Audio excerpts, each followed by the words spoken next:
Salut la poiscaille! Alors ça ne vous a probablement pas échappé, mais notre époque contemporaine est clairement l'ère des grandes entreprises. Bon, certaines ont marqué le monde et changé nos vies, comme les GAFAM. Mais dans un registre plus concret, il y a aussi Ikea.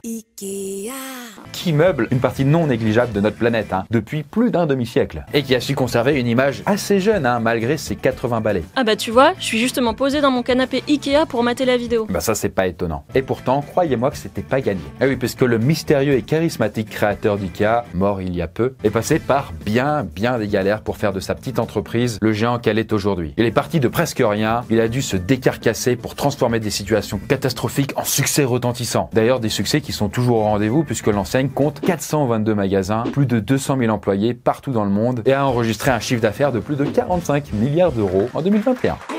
Vous allez voir que l'histoire d'Ikea est beaucoup plus tumultueuse qu'elle ne le paraît et que rien n'aurait été possible sans la détermination à toute épreuve de Ingvar Kamprad. Alors à quoi ressemblaient les débuts bordéliques d'Ikea? Voyons voir ça maintenant.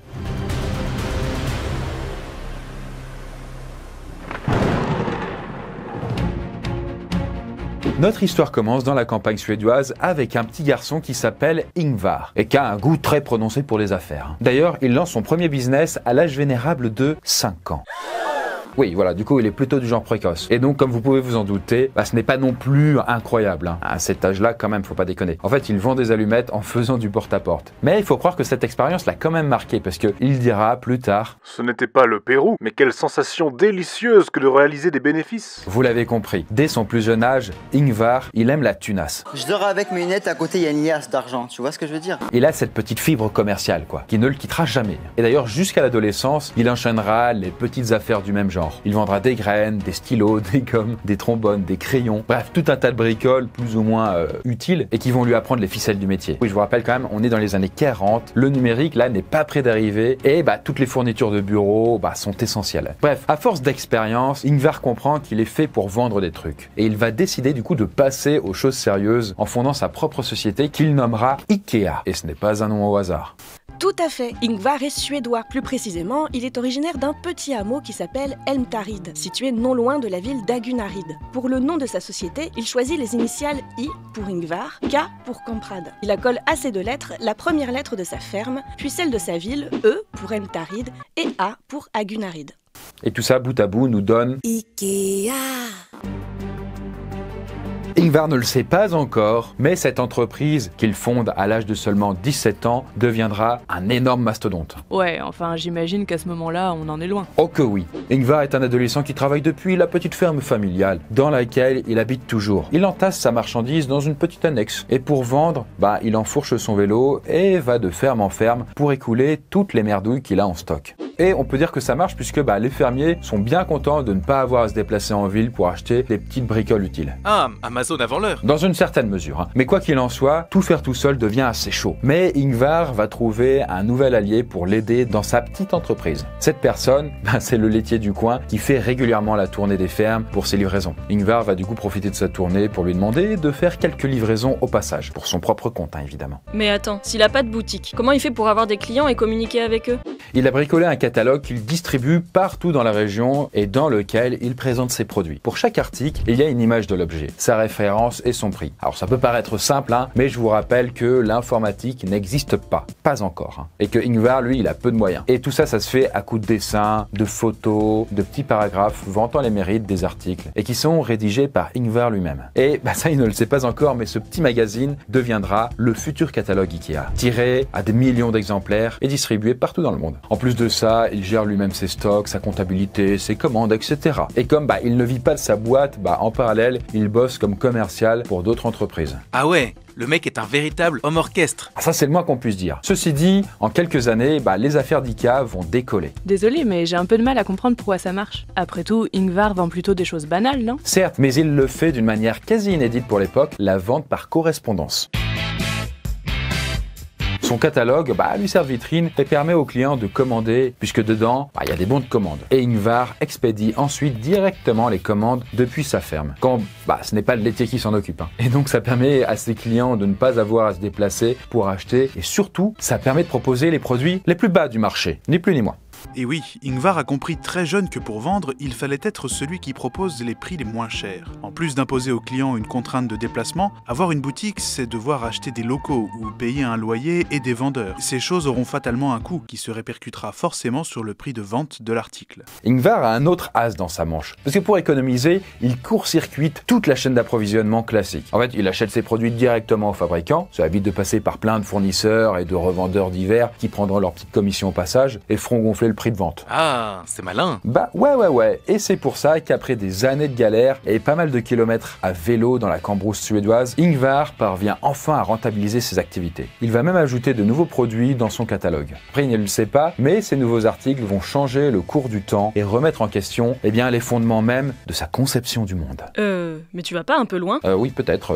Bon, ceci dit, ces nouveaux articles vont modifier le cours de l'histoire d'IKEA, mais aussi mettre Ingvar au bord de la faillite. Mais tu nous as toujours pas dit ce que c'était ce nouveau truc qu'il va vendre. Mais culpa, il s'agit de meubles. Et le succès sera immédiat, puisqu'à l'époque, pour rappel, on est quand même à la toute fin des années 40, début des années 50, bref, on sort de la Seconde Guerre mondiale, les meubles sont plutôt des choses lourdes, massives, des trucs costauds quoi, fonctionnels, en même temps vieillots, et pas toujours très beaux, et qu'on se transmet de génération en génération. Vous voyez ça, ou même cette horreur là. Du coup, pas mal de monde a envie de changer son mobilier. Je suis un peu surprise, mais j'ai surtout du mal à comprendre en quoi ça va lui attirer des problèmes. En faisant son entrée sur le marché du meuble, il ne le sait pas, mais il met les pieds dans une véritable jungle.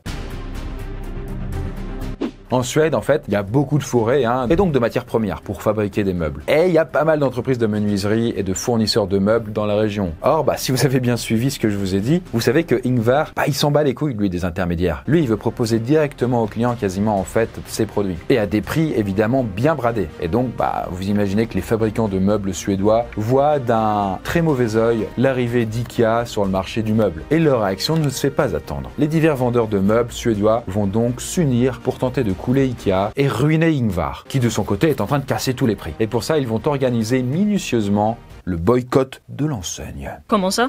Tu sais, la Suède, c'est pas très grand. Alors, le marché du bois suédois, faut se dire que c'est encore plus petit. Beaucoup de menuiseries travaillent pour plusieurs fabricants de meubles, dont IKEA. Et en s'unissant, les rivaux d'Ingvar vont mettre les fournisseurs face à un dilemme. Soit ils arrêtent de bosser pour IKEA, soit ils perdent tous leurs contrats. Malheureusement, beaucoup d'entreprises de fournisseurs qui ne veulent pas se retrouver sur la paille sont contraints de céder à la pression et laissent purement et simplement tomber IKEA. Mais il en fut certaines qui résistèrent. Le peu de fournisseurs qui ne cèdent pas au chantage est obligé de travailler en toute discrétion. Les livraisons de meubles ont lieu en secret, au beau milieu de la nuit. Certains vont même jusqu'à se créer des adresses fictives et de nouvelles sociétés pour ne pas que la coalition des marchands de meubles puisse remonter jusqu'à eux. Bref, ils collaborent avec IKEA, mais faut pas que ça se sache. Mais c'est suffisant pour sauver IKEA? Malheureusement non. Ingvar a du mal à honorer les commandes de ses clients. En plus, avec la concurrence, les prix ont tellement baissé que chaque économie se fait au détriment de la qualité. Et ça mine la réputation d'IKEA qui commence à se faire bouder par la clientèle. Mais bon, un malheur n'arrive jamais seul et Ingvar n'est pas au bout de ses peines. Pour rappel, on est au début des années 50, il n'y a pas Internet et quand on est marchand de meubles, le meilleur moyen de se faire connaître, c'est de participer à des foires. Laisse-moi deviner, comme tous les autres fabricants participent aux foires, ils vont lui interdire l'accès. Voilà, c'est tout à fait ça. On en est à ce niveau. En fait, les stands IKEA sont interdits et on empêche même physiquement Ingvar de venir dans les foires. Mais bon, pour l'anecdote, il parviendra quand même à rentrer en se cachant dans le coffre d'une voiture, sous un tapis. On en était un peu loin de la multinationale là. Mais bon, le boycott médiatique ne s'arrête pas là. À cette époque, le slogan publicitaire d'IKEA, c'est une maison de rêve à un prix de rêve. Et du coup, les concurrents s'amusent à tourner ça en dérision en répondant par si le rêve vire au cauchemar, venez chez nous. Et du coup, en fait, le cauchemar, certains clients le vivent. IKEA ne parvient plus à honorer les commandes, la baisse des prix a entraîné une dégringolade de la qualité et il n'est pas rare que les meubles soient abîmés pendant le transport. Bref, la situation est très critique, les finances sont au plus bas, la clientèle se barre. Ingvar est même obligé de fermer le local qu'il avait acheté pour exposer ses meubles. Il en avait ouvert un pour que les clients exigeants puissent venir voir la marchandise en vrai avant de l'acheter. Voilà, c'est la merdasse. Voilà. La situation est grave et Ingvar est à 2 doigts de fermer boutique. Mais il va utiliser sa botte secrète et parvenir à transformer cette situation assez catastrophique en un succès retentissant pour le futur. Premièrement, comme on ne veut plus de lui dans les foires aux meubles, il va organiser ses propres expositions, qui connaîtront un grand succès. Deuxièmement, il va affirmer le style et le design de ses propres meubles pour bien se démarquer de ses concurrents. Pour ça, il va faire appel à un designer qui fera aussi office de photographe dans les premiers temps. Et ce monsieur, qui a d'ailleurs designé des dizaines, peut-être même des centaines de meubles Ikea, va être à l'origine d'une découverte assez révolutionnaire. Au terme d'une séance photo pour le catalogue, Ingvar et son photographe sont confrontés à un petit problème. La table qu'ils doivent mettre dans leur voiture ne rentre pas. Le photographe a alors une idée toute simple, démonter les pieds de la table pour la faire rentrer dans le coffre. Bon, ce n'est pas très épique, mais c'est comme ça qu'ont été inventés les meubles en kit. Et cette découverte va, je vous le donne en mille, grandement aider notre entrepreneur. Oui, puisque rendre les meubles plus compacts, ça permet d'optimiser le transport, de faire des économies, et donc du coup de rogner encore plus sur les prix. Ah bah ça va, il va s'en sortir avec tout ça. Non. On est quand même sur les débuts bien problématiques d'Ikea, je vous rappelle. En fait, ça permet donc, de suivre la baisse des prix, mais ça ne règle pas le problème du manque de fournisseurs. Parce que oui, le boycott d'Ikea est toujours en place. Et les concurrents d'Ingvar ne se privent pas pour se moquer de ces nouveaux meubles en kit. Mais notre Suédois va trouver une solution inattendue qui va complètement retourner la situation. Comme les affaires deviennent impossibles en Suède, il va aller trouver de nouveaux fournisseurs en Pologne, quoi. Comme la Suède, ce pays a l'avantage d'avoir de nombreuses forêts et donc de la matière première pour fabriquer des meubles. Mais le plus gros avantage de la Pologne, c'est que à l'époque, elle fait encore partie du bloc communiste et que du coup les salaires des ouvriers polonais sont bien plus bas que ceux des travailleurs suédois. Ah, et qui dit salaire bas, dit baisse du coût de production et donc prix de vente plus bas. Exactement. Après un voyage en Pologne, Ingvar signe quelques petits contrats prometteurs avec des entreprises polonaises qui deviendront ses nouveaux fournisseurs. Mais ils en pensent quoi les autres marchands suédois? Ça, ils aiment pas. En même temps, qu'est-ce que tu veux qu'ils fassent? Ils n'ont aucune influence en dehors de la Suède. Du coup, avec ses nouveaux fournisseurs, Ingvar va pouvoir tenter un retour sur le marché et ce retour, je vous le dis, il va être fracassant. Et ça va péter! À cette époque, la Suède est en plein changement. Beaucoup de jeunes partent s'installer dans les villes et le gouvernement suédois construit plein de nouveaux immeubles pour les loger. Ah, ça fait plein d'appartements vides à meubler ça. Exactement. En plus, un magazine suédois très en vogue va faire l'éloge des meubles Ikea et faire une énorme pub à la marque. Du coup, ça aide pas mal ce petit coup de pouce. Le premier magasin d'ailleurs ouvre ses portes à côté de Stockholm dans les années 60 et le succès est immédiat. Près de 18 000 visiteurs se bousculent pour rentrer dès le jour de l'ouverture. La suite de l'histoire est loin d'être tranquille, mais la machine Ikea est lancée. Après, l'entreprise n'échappera pas à de nombreux scandales. Par exemple, travail d'enfants chez des fournisseurs, présence de produits toxiques dans des matériaux, fabrication de certains meubles avec du bois provenant de forêts protégées, espionnage des salariés, sans oublier le scandale autour du passé d'Ingvar qui a flirté apparemment pendant un temps avec l'extrême droite et le nazisme. Après, quoi qu'on en pense de cette entreprise, de ses méthodes ou de son fondateur, on ne peut pas lui enlever un mérite. Elle a permis et elle permet toujours à de nombreux foyers modestes de se meubler sans se ruiner. Et je vous laisse avec une célèbre citation de son fondateur. Only people who sleep don't take risks.